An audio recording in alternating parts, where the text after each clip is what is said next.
अस्सलाम वालेकुम and welcome back to the idea lab. मैं हूं आपकी होस्ट आयमा सैयद, एक पीएचडी स्कॉलर, एक मार्केटिंग स्ट्रेटेजिस्ट और एक बिजनेस एंटरप्रेन्योर। अब तक आइडिया लैब ने आपके लिए क्या किया है? आइडिया लैब आपके लिए ऐसे बिजनेस आइडियाज लाया जिनमें आप सीख सकते हैं कि 3,000 से 10,000 रुपए में कारोबार कैसे शुरू होता है, चीजें कहां से लेते हैं, क्लाइंट्स को कैसे पहुंचाते हैं। इसके ऊपर पूरी playlist free of cost available है चैनल पर। इसके अलावा हम ये देखते हैं कि जो companies internationally million, billion and trillion rupees कमाती हैं, वो किस प्रोडक्ट और सर्विस से कमाती हैं और आप उसे स्मॉल स्केल लेवल पर कैसे शुरू कर सकते हैं। आपकी इन्वेस्टमेंट आपके पैसिव अर्निंग का जरिया कैसे बनती है। स्टॉक्स क्या हैं, पीएसएक्स क्या है, पाकिस्तान स्टॉक एक्सचेंज पर आपकी गवर्नमेंट आपके पैसे सेफ कैसे रखती है, और इसके अलावा कंपनीज में इन्वेस्ट करने से पहले उनकी फंडामेंटल टेक्निकल एनालिसिस कैसे की जाती है, फाइनेंशियल स्टेटमेंट्स कैसे पढ़ी जाती हैं। मैं कोई फाइनेंशियल एडवाइजर नहीं, लेकिन मैंने अपनी जर्नी से जो कुछ सीखा आपके साथ शेयर करती हूँ ताकि आप आइडिया लैब के साथ ग्रो कर सकें। अस्सलाम वालेकुम and welcome back to the idea lab. और आज की वीडियो में हम बात करने वाले हैं कि KMI30 स्टॉक्स आपके लिए एक इन्वेस्टमेंट का जरिया कैसे होते हैं। इसके हवाले से हम पहले भी बात कर चुके हैं, लेकिन क्योंकि आप लोगों की रिक्वेस्ट थी कि इसके ऊपर दोबारा एक समराइज्ड किस्म की आपके लिए वीडियो आज लेकर आए हैं KMI30 स्टॉक्स पे। लेकिन उससे पहले आज की मार्केट की ओपनिंग की और जो भी आज मार्केट के अंदर सिचुएशन रही उस पर बात कर लेते हैं, ताकि हमें कल का भी अंदाज़ा हो सके कि कल किस तरह की मार्केट रहेगी और आप इस दौरान में किस तरीके से अपने इन्वेस्टमेंट से फ़ायदा उठा सकते हैं। अच्छा, तो सबसे पहली बात यह है कि जो KSE 100 इंडेक्स था, उसकी आज की जो कह लें कि मार्केट का ओवरव्यू है वो ये है कि ये आज नेगेटिव में रही। तकरीबन 1140 रुपीज़ का लॉस देखा गया। ये तकरीबन 163.81 के ऊपर मार्केट क्लोज हुई। मार्केट जब ओपन हुई थी तो मार्केट तकरीबन ओपन भी 163,308.91 के अराउंड पे हुई थी। कुछ ज़्यादा हाइप यानी कि कुछ ज़्यादा पॉजिटिव नहीं रही मार्केट। और आज की जो सबसे कह लें कि न्यूज़ थी, जो सबसे अहम थी, वो ये थी कि इंटरेस्ट रेट के हवाले से पॉलिसी ने आना था और इसके अंदर कोई चेंजेस नहीं हुए, यानी कोई इंटरेस्ट रेट ना तो बढ़ा ना कम हुआ, जिसके एक पॉजिटिव जो ट्रिगर्स हैं वो हमें फ्यूचर में देखने को मिल सकते हैं। वॉल्यूम के हवाले से बात करें तो लास्ट वीकेंड जो फ्राइडे क्लोजिंग हुई थी उसके अराउंड करीब ही रहा वॉल्यूम, तकरीबन 364 मिलियन का वॉल्यूम। और जो वैल्यू ट्रेड हुई तकरीबन वो 22.6 बिलियन की थी। और इसके अलावा जो कह लें कि डे की रेंज रही वो आपके पास मोस्टली 161,766.62 से लेकर 163,570.83 के बिटवीन में इसने ट्रेड किया आज मुकम्मल। और ये 52 वीक की रेंज के हिसाब से बात करें तो ये 52 वीक के हाई के करीब ही है अभी तक। अब ये कल इस पे क्या इम्पैक्ट आ सकता है उसके हवाले से अगर देखा जाए तो अगर मार्केट 160 के अराउंड पे जाती है तो फिर वैसे तो इस वक्त मार्केट तकरीबन ओवरसोल्ड ही है, और इसमें अगर मार्केट 160 के अराउंड पर जाती है तो फिर आपके पास ये ऑब्वियसली फिर नेगेटिव ट्रेंड एक स्टार्ट हो जाएगा और उसके साइड पे मूव करेगी मार्केट। और अगर मार्केट अप साइड की तरफ जाती है तो फिर इसको तकरीबन 167 का जो ब्रेकआउट है वो देना पड़ेगा। अब अगर ये दोनों सिचुएशंस हैं तो इस दौरान में कौन से सेक्टर्स होंगे जो हमें बेहतरीन परफॉर्मेंस दे सकते हैं, जो लोग स्विंग ट्रेड करते हैं उनके हवाले से, या जो लोग सिस्टमेटिक इन्वेस्टमेंट करते हैं और वो डिप पे बाय करना चाहते हैं उनके हवाले से। ऑयल एंड गैस का सेक्टर हो गया, फार्मास्यूटिकल्स हो गए, ये जो दो सेक्टर्स हैं ये पर्टिकुलरली आपको यहाँ पर अपनी बाइंग अपॉर्चुनिटी जो है वो ज़्यादा दिखाई दे सकते हैं। और क्योंकि इन्होंने आगे पॉलिसी भी इस तरह की आई है तो फिर फ्यूचर में ये आपको परफॉर्मेंस भी अच्छी दिखा सकते हैं। और जो जो स्टॉक्स आप देख रहे होंगे कि अगर डाउन की तरफ जा रहे हैं तो उसमें आपने अपना स्टॉप लॉस मेंटेन करना है और उसके साथ ही बाइंग को प्रेफर करना है। तो ये हो गई आज की थोड़ी सी KMI30 के ऊपर। आ जाते हैं अब हम कि KMI30 किस तरीके से आपके लिए एक इन्वेस्टमेंट का जरिया है और ये क्या है। तो सबसे पहले ये बात करते हैं कि जो KMI30 है इंडेक्स, ये बेसिकली इसका फुल फॉर्म है KSE मिसान इंडेक्स 30। ये पाकिस्तान स्टॉक एक्सचेंज का एक शरिया कॉम्प्लाइंट इंडेक्स है। इसमें 30 सबसे ज़्यादा लिक्विड और हलाल कंपनीज जो हैं उनको शामिल किया जाता है। ये इंडेक्स जो है ये free float market capitalization method पर बेस्ड है, मतलब सिर्फ आपके जो उन शेयर्स पर का काउंट किया जाता है इसके अंदर जो मार्केट में फ्रीली ट्रेड हो सकते हैं। इससे हर 6 महीने के बाद रिव्यू और रीबैलेंस किया जाता है। ये मई के अंदर बैलेंस हुआ था और अब तकरीबन 15 नवंबर के अराउंड दोबारा जो है रीबैलेंसिंग इसकी की जाएगी और देखा जाएगा कि जो कंपनीज टॉप 30 KMI के अंदर आती हैं उनको रखा जाएगा। और अगर किसी के अंदर कुछ चेंजेस होते हैं जो उनके फाइनेंशियल स्टेटमेंट और उनके फंडामेंटल बिजनेस की बेसिस पे होते हैं, फिर उसके हिसाब से रिकम्पोजिशन देखने को मिल सकती है। और फिर आउटगोइंग कंपनीज और इनकमिंग कंपनीज के अगर हवाले से कुछ चेंजेस आएंगे तो वो आप लोगों के साथ बवक्त शेयर कर लिए जाएंगे।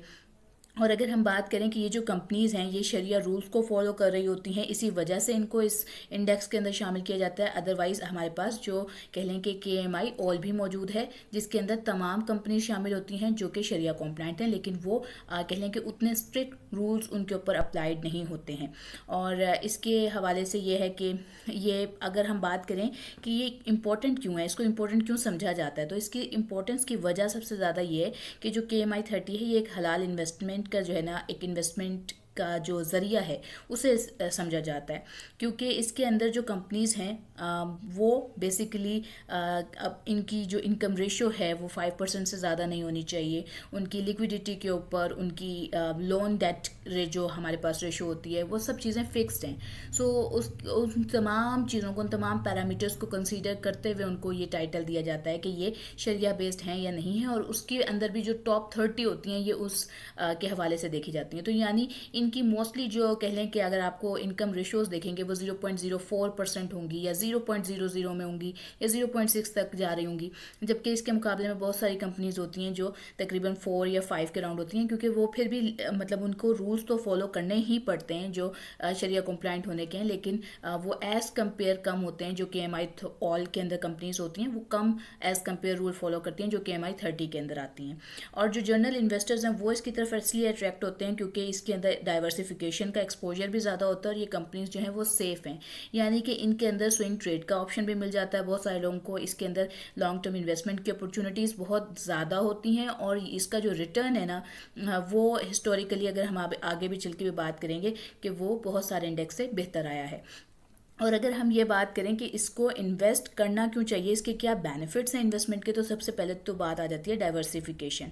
आप सिर्फ एक कंपनी पर भी पैसे लगा सकते हैं, इसमें जो कंपनीज मौजूद हैं, या इन 30 की 30 कंपनीज में जो आपकी इन्वेस्टमेंट है ना आप उनको फॉलो कर सकते हैं। अब आप जब उन 30 कंपनीज के अंदर जब अपनी इन्वेस्टमेंट को डाइवर्सिफाई करते हैं तो जो आपका रिस्क होता है वो कम हो जाता है। अच्छा, अब ज़रूरी नहीं होता कि आप पूरा का पूरा KMI 30 फॉलो करें, आप KMI 30 की टॉप 10 या 12 कंपनीज फॉलो कर सकते हैं, या अगर आप उनको देखें तो फिर उसमें आपको कह लें कि मीज़ान ETF हो गया, वो भी KMI 30 के जो टॉप 12 या 13 कंपनीज होता है उसको फॉलो कर रहा होता है। इसी तरीके से जो आपका PSX डिविडेंड बेस्ड कंपनीज हैं, आप मुख्तलिफ इंडेक्सेस को चेक कर सकते हैं कि कौन सी कंपनीज हैं जो ज़्यादा इंडेक्स में मौजूद हैं, और उनका आप अपना पोर्टफोलियो डिज़ाइन कर सकते हैं। और अगर आप चाहेंगे तो उसके ऊपर हम खुद भी आप लोगों के लिए एक इस तरह की वीडियो ले आएंगे जिससे आपके लिए आसानी हो जाए कि पोर्टफोलियो किस तरीके से उसमें मैनेज किया जा सकता है। और ये एक किस्म का कह लें कि KMI 30 को जो लोग फॉलो करना चाहते हैं कि कम्प्लीटली उनकी जो भी इन्वेस्टमेंट है वो अगर चाहते हैं कि वो KMI 30 में लगाएं, तो ये एक किस्म का डाइवर्सिफिकेशन का एक ऑप्शन है। और अगर बात करें कि ये शरिया कॉम्प्लाइंस है तो इसमें सब कंपनीज जो हैं वो हलाल हैं, और ये इनके पास कह लें कि वो जो मस्जिद वाला स्टिकर होता है वो सभी कंपनीज के अंदर पास मौजूद होगा। यानी अब ये शरिया कॉम्प्लाइंट का मतलब कि जो लोग हमारे साथ नए जुड़े हैं उनके लिए ये है कि देखें, जब भी किसी कंपनी को इसलिए चेक किया जाए कि वो शरिया कॉम्प्लाइंट है या नहीं है, तो वो 2 तरीक़ों से गुजरती है। पहला होता है कि उसका जो मेन कारोबार है क्या वो हलाल है या वो नहीं है, यानी क्या वो कंपनी किसी इंश्योरेंस बेस्ड कंपनी तो नहीं है, क्या वो कंपनी किसी जुए का या फिर गैम्बलिंग का या किसी तरह की कंपनी का बिजनेस तो नहीं है। और अगर नहीं है तो यानी कि वो पहली स्क्रीनिंग से गुजर जाती है। फिर आ जाती है टेक्निकल स्क्रीनिंग, जिसके अंदर कंपनी की जो भी उसकी कह लें कि लिक्विडिटी हो गई, उसकी इनकम रेशियो हो गई, उसकी डेट रेशियो हो गई, इन तमाम पैरामीटर्स से कंपनी को गुजारा जाता है, और उसके बाद इन लिस्ट को PSX खुद आपके लिए जो है वो ऑन एयर कर देता है। और इस पर हम पहले भी एक वीडियो बना चुके हैं, उसमें आप जाके देख सकते हैं कि वो किस तरीके की रेशोज़ हैं, उनको कैसे देखा जाता है, उनको कैसे स्टडी किया जाता है, वो डॉक्यूमेंट कहाँ से किया मिलता है आपको। उसके हवाले से अगर मुझे उसका मैं शायद लिंक भी डिस्क्रिप्शन में डाल दूँ तो आप वो वीडियो भी जाकर देख सकेंगे। और अगर हम बात करें कि मार्केट का जो बेंचमार्क है वो इसके साथ किस तरीके से, तो ये इंडेक्स बेसिकली आपको ये बता रहा होता है कि जो हलाल लार्ज कैप कंपनी स्टॉक्स जो हैं उनकी परफॉर्मेंस पाकिस्तान में कैसी चल रही है, उसके हवाले से आपको ये एक बेंचमार्क इस इंडेक्स के थ्रू आपको मुहैया हो जाता है। और अगर पैसिव ऑप्शन की बात करें तो जिस तरीके से म्यूचुअल फंड्स होते हैं, जिस तरीके से ETF वर्क करते हैं, इसी तरह से KMI 30 भी आप कह लें कि उनके क्लोजली लिंक्ड हो जाते हैं। यानी जो लोग बिल्कुल सेफ इन्वेस्टमेंट करना चाहते हैं वो म्यूचुअल फंड्स की तरफ मूव करते हैं, फिर ETFs की तरफ लोग मूव करते हैं जिनको आइडिया नहीं होता कि स्टॉक्स किस तरीके से वर्क करते हैं, और वो चाहते हैं कि उनकी मनी जो है वो कम्प्लीटली सेफ रहे, डिविडेंड भी आ जाए, और ओवर द टाइम पीरियड जो है उनकी जो इन्वेस्टमेंट है वो इन्फ्लेशन से बीट कर सके, तो वो ETF की तरफ मूव कर रहे होते हैं। तो सेम उसी तरह आप ETF म्यूचुअल फंड और KMI30 के अलावा मिज़ान इंडेक्स और आप PSX इंडेक्स, इस तरह की डाइवर्सिफिकेशन करके आप अपना एक पोर्टफोलियो डिज़ाइन कर सकते हैं।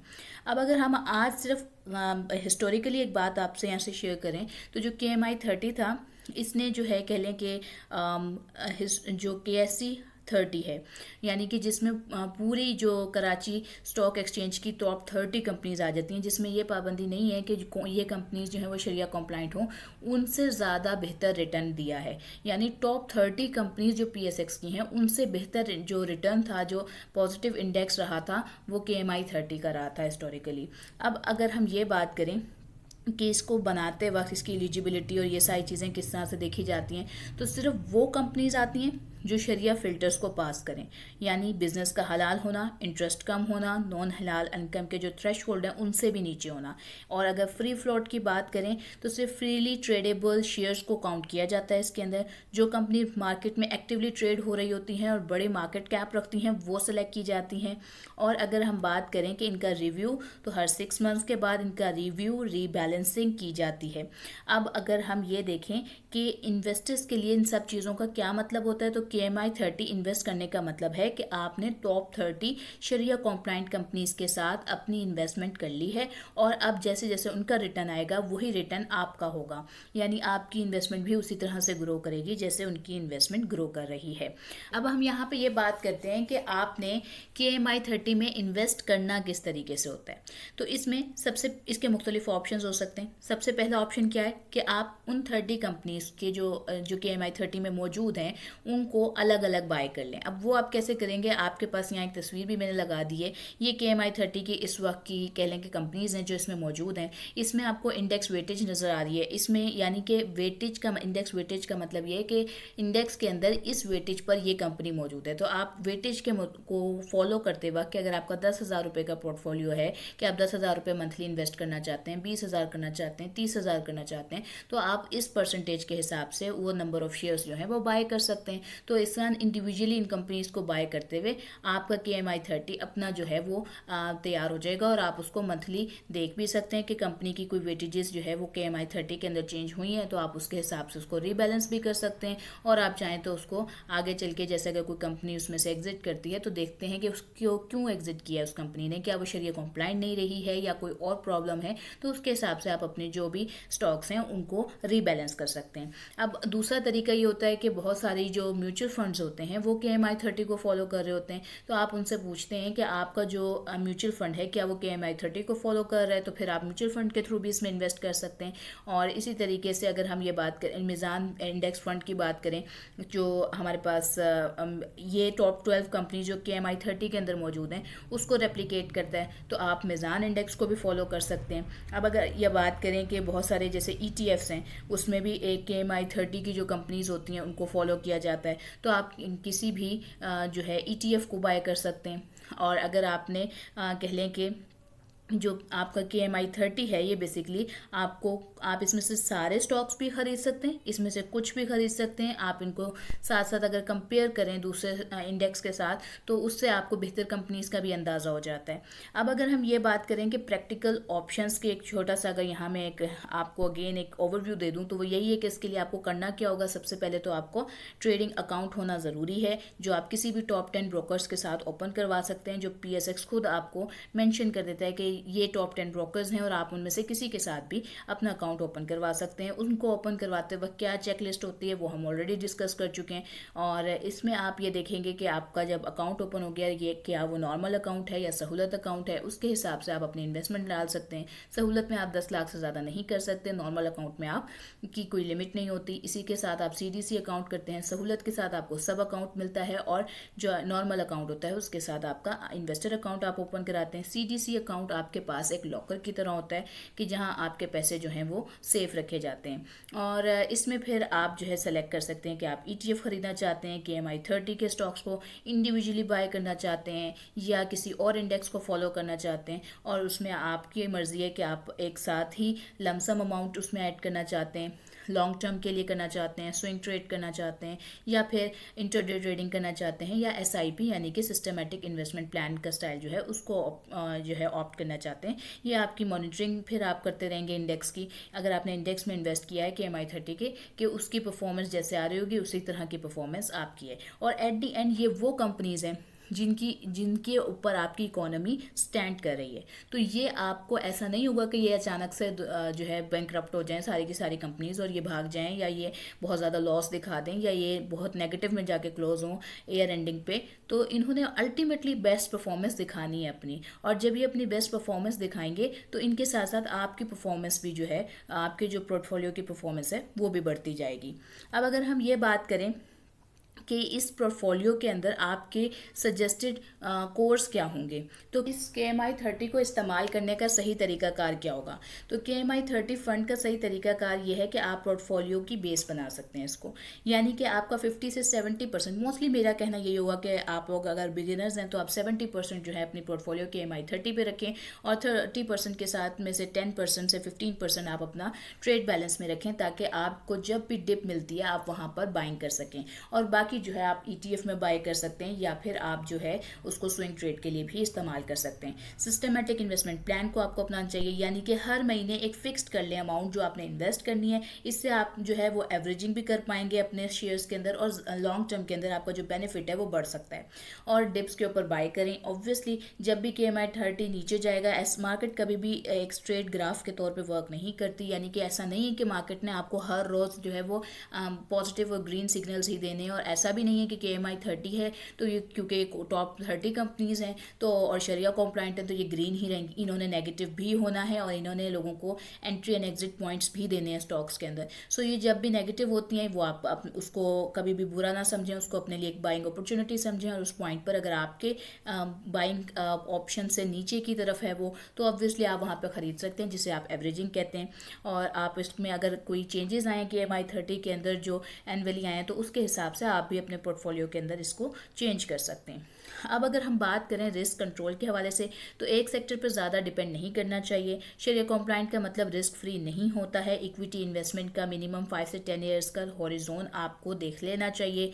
और अगर हम मज़ीद इसके रिस्क के हवाले से बात करें, तो अगर पाकिस्तान की इकोनॉमी वीक होगी तो इंडेक्स भी गिरता है, लेकिन क्योंकि अभी हमें अगले आने वाले 2 साल तक हम यही एक्सपेक्ट कर रहे हैं कि पाकिस्तान की इकोनॉमी ग्रो कर रही है, तो ये इंडेक्स भी ग्रो करेंगे। और सेक्टर रिस्क की बात करें तो ऑयल, सीमेंट जैसे सेक्टर्स ज़्यादा वेटेज रखते हैं इसमें। और कॉम्प्लाइंस रिस्क की बात करें तो अगर कोई कंपनी शरिया रूल फॉलो करती है तो वो इंडेक्स से नहीं, मतलब बेसिकली अगर फॉलो नहीं करती है तो वो जो है वो इस कह लें कॉम्प्लाइंस के जो रूल है उससे निकल जाती है। अब उसके अंदर बाज़ कंपनीज को 90 डेज का ड्यूरेशन दिया जाता है, क्योंकि वो किसी एक मैनेजमेंटल इशू की वजह से जो है वो उसमें से रिमूव हुई होती हैं, और वो विद इन 90 डेज अगर उसके अंदर वापस आ रही हैं तो फिर आपको अपनी इन्वेस्टमेंट बेचने की ज़रूरत नहीं होती। और अगर ऐसा होता है कि कोई कंपनी जो है उसका कोई सीरियस किस्म का इशू आ गया है और उसकी कोई फंडामेंटल वीकनेस है, तो फिर आपका भी उसको होल्ड करके रखना कोई फ़ायदा मंद नहीं है। और अगर बात करें कि ट्रैकिंग एरर की, तो इसमें देखें बात यह है कि फंड्स में जो एक्सपेंसेस होते हैं और कॉस्ट की वजह से जो रिटर्न है वो थोड़ा डिफरेंट हो सकता है, तो आपको भी उसके हिसाब से ही अपने पोर्टफोलियो को बैलेंस करना है। वॉलेटिलिटी देखी जाएगी, यानी कि जो लार्ज कैप भी करेंसी या इन्फ्लेशन की वजह से वॉलेटाइल रह सकते हैं, यानी इसमें आपको ऐसे स्टॉक्स भी देखने को मिल सकते हैं जो वॉलेटाइल हों, और आप उनको देख, क्योंकि आप एक अगर लॉन्ग टर्म इन्वेस्टर हैं और आप KMI 30 को फॉलो करें, तब ये वॉलेटिलिटी आपके ऊपर ज़्यादा डिपेंड नहीं करेगी, क्योंकि इन अ लॉन्ग रन उन कंपनीज की वॉलेटिलिटी जो है वो आपको बेनिफिट ही पहुंचाएगी। अदरवाइज अगर आप स्विंग ट्रेडर हैं और आप उसकी वजह से करना चाहते हैं, तब भी आपके लिए एक बेहतर ऑप्शन होते हैं वो कंपनीज के, जब वो डिप पे मिल रहे हैं आप उनको, यानी वो स्पॉट जोन्स के राउंड्स पे मिल रहे हैं, तब आप उनको बाय करते हैं। जब वो रेजिस्टेंट जोन के करीब होते हैं तब आप उनको सेल करके अपना प्रॉफिट बुकिंग कर लेते हैं। और अगर हम ये बात करें कि आपने इनको मॉनिटर करते हुए अगर आप चाहते हैं कि आप खुद भी उन कंपनीज को KMI 30 में जो मौजूद हैं उनको मॉनिटर करें, तो उसके लिए आप क्या करेंगे, तो आप P/E रेशो हो गई, P/B रेशो, ये कैसे हैं, वैल्यूएशन रेशोज़, प्रॉफिटेबिलिटी रेशोज़, इनके ऊपर हमने ब्रीफ डिस्कशंस की हुई हैं। अगर आप चाहेंगे तो मैं दोबारा भी कर दूंगी, अगर आप जाकर चैनल पर विजिट करना चाहें तो वहाँ से भी आप इन वीडियोज़ को देख सकते हैं। और उनको फिर आपने स्टडी करना है, इनकी जो फाइनेंशियल स्टेटमेंट्स होती हैं इन कंपनीज़ की, आप उनकी ये रेशोज़ निकालें, उनको कंपेयर करें उनके सेक्टर के के अंदर, और वहाँ पर आप अपनी बाइंग को जो है वो सपोर्ट मिल जाता है आपको। और अगर मेजर कंपनीज की जो क्वार्टरली अर्निंग्स हैं आपको वो देखनी चाहिए, इंटरेस्ट रेट और रुपी का जो ट्रेंड है उसको उसके साथ मॉनिटर करना चाहिए, यानी कि जो बेसिकली मैक्रो फैक्टर्स आ जाते हैं उन सब चीज़ों को भी आपने इन चीज़ों को इन KMI30 के अंदर आप देखते रहेंगे। तो इससे आपको जो है स्टॉक्स की नॉलेज भी आती जाएगी और आप जो है आपकी इन्वेस्टमेंट को भी मॉनिटर कर पाएंगे। और इसी तरीके से जो फंड्स की फ़ीस हो गई, अगर आप ETFs की तरफ जा रहे हैं तो ऑब्वियसली वो AMCs कंट्रोल कर रही होती हैं, वो मैनेजमेंट कंपनीज कंट्रोल करती हैं, तो उसकी कुछ फ़ीस वगैरह होती है, और अगर लिक्विडिटी जो है फिर उसके हिसाब से ही आपको देखनी पड़ती है। और मोस्टली लोग क्या करते हैं कि जो KMI30 में कंपनीज़ हैं वो डिविडेंड पेइंग भी होती हैं, वो शरिया कॉम्प्लाइंट भी होती हैं, तो वो उनको होल्ड करने के लिए ख़रीदते हैं, और होल्डिंग पे आपका कोई कैपिटल गेन टैक्स नहीं होता। तो जो इस तरीके से भी आप ओवर द टाइम पीरियड अपनी जो वेल्थ है उसको ग्रो कर पाते हैं। अब अगर हम इसके हवाले से एक पोर्टफोलियो की एलोकेशन देखें कि अगर एक शख्स जो 20,000 रुपये कमा रहा है और वो हर महीने जो है बेसिकली कमा ज़्यादा रहा है, लेकिन वो 20,000 रुपये पर मंथ जो है वो इसमें इन्वेस्ट करना चाहता है, तो उसका किस तरीके से इन्वेस्टमेंट दिखाई दे सकता है आपको। तो अब वो KMI30 या तो वो KMI30 की हर कंपनी को अलग अलग ख़रीद रहा है, या फिर वो ETF के थ्रू बाय कर रहा है, और तो उसमें वो तकरीबन 60,000 रुपीज़ अगर अपने इन्वेस्ट कर रहा है तो वो उसका कोर जो कह लें कि लार्ज कैप अमाउंट जा रही है वो वहाँ जा रही है। अब उसमें से वो क्या कर सकता है इसके अलावा कि वो 2 से 3 कंपनीज जो KMI30 स्टॉक में सबसे ज़्यादा ग्रोथ में परफॉर्म कर रही हैं, पीछे जो मैंने वैल्यूज़ आपको बताएं, रेशियोज़ बताई, उनको मॉनिटर करते हुए उसमें वो अपना 25% यानी कि जो 5,000 रुपये वो डायरेक्टली उन्हीं कंपनीज़ में, यानी अब वो वहाँ पर इंडेक्स फॉलो नहीं कर रहा, लेकिन उसमें से जो 2 से 3 कंपनीज उस इंडेक्स के अंदर बेहतरीन, सबसे बेहतरीन थी, उनके अंदर सीधा सीधा 25% की एक्टिव जो कह लें कि इन्वेस्टमेंट है उसके अंदर कर रहा है। और फिर बाकी जो है वो तकरीबन जो 15% है वो कैश एज अ बफर जो है आप अपने पास रख रहे हैं, जब भी डिप्स आती हैं या अपॉर्चुनिटीज़ आती हैं उस वक्त आप उसमें बाई कर सकते हैं। और अगर यहाँ पर इन तमाम बातों को आज की समराइज़ किया जाए तो KMI30 जो है पाकिस्तान का बेस्ट शरिया कॉम्प्लाइंट लार्ज कैप इंडेक्स है, और इसमें इन्वेस्टमेंट लॉन्ग टर्म व्यू से करनी चाहिए। शॉर्ट टर्म ट्रेडिंग इतना ज़्यादा फ़ायदेमंद नहीं रहती है, लेकिन जो लोग शॉर्ट टर्म ट्रेडिंग करना चाहते हैं ये उनकी अपनी पर्सनल चॉइस होती है। आप म्यूचुअल फंड्स ETF के थ्रू भी KMI30 के अंदर इन्वेस्टमेंट्स कर सकते हैं। आप रेगुलर इन्वेस्ट करें, अपने आप को डिसिप्लिन में मेनटेन रखें, और हर इक्विटी इन्वेस्टमेंट जो है वो फ्लक्चुएट करती है, लेकिन आपको उसमें डरने की ज़रूरत नहीं होती है। आपको डाइवर्सिफाई रखना है, आप लॉन्ग टर्म इन्वेस्टर होंगे, 5 से 10 साल के लिए इन्वेस्ट करेंगे, इन्फ्लेशन से भी बीट कर पाएंगे, अपनी वेल्थ को ग्रो भी कर पाएंगे, और आप जो है इसके थ्रू अच्छी अर्निंग सोर्स बना पाएंगे आने वाले वक्त में। तो उम्मीद करती हूँ आपको आज की वीडियो अच्छी लगी होगी, आपने चैनल को लाइक किया होगा, शेयर किया होगा, सब्सक्राइब किया होगा। मुझे दुआओं में याद रखिएगा। इंशाल्लाह ताला फिर एक अच्छी वीडियो के साथ मिलेंगे। आज के लिए मैं लेती हूँ अलविदा। अस्सलाम वालेकुम।